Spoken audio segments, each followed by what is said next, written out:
Hi friends, నేనైతే ఈరోజు మేము పండిస్తున్న సిలగడ దుంప గరువు దగ్గర అయితే వచ్చాము. చూస్తున్నారా, సిలగడ దుంపలు అయితే ఈ విధంగా ఏమంటారు గొప్పు మాదిరిగా వేసి అయితే ఈ యొక్క కొనలు ఈ లోపల భాగంలో పెట్టి అయితే ఈ విధంగా మట్టి కప్పేసామన్నమాట. చూడండి ఫ్రెండ్స్, ఈ మొత్తం గరువు మొత్తం ఈ సంవత్సరం బాగా వేసామన్నమాట.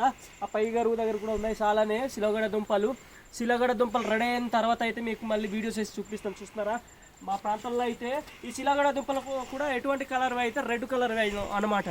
రెడ్గా ఉంటాయి కదా, తెల్లటివి రెడ్గా ఉంటాయి అనమాట. అటువంటి దుంపలు ఇది రెడ్ అనమాట. చూడండి, రెడ్ అంటే మీరు గుర్తు చేసుకోవాలి. చూడండి, ఇదిగో ఆకులు కూడా రెడ్ మాదిరిగానే వస్తాయి. చూస్తున్నారా, ఈ టైప్ కలర్ ఒక సిలగడ దుంప అయితే దిగుతాయి అనమాట. చూస్తున్నారా, మేము సిలగడ దుంపలు తవ్వేటప్పుడు కూడా మీకు మంచి వీడియోస్ వేసి చూపిస్తాను, అప్పుడు చూడండిలే.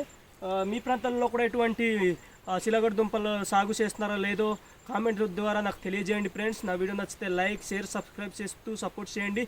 మీ సపోర్ట్ నాకు ఎప్పుడు తోడు ఉంటేనే ఇటువంటి వీడియోస్ చేయగలుగుతాను ఫ్రెండ్స్. బాయ్, ఉంటా మరి.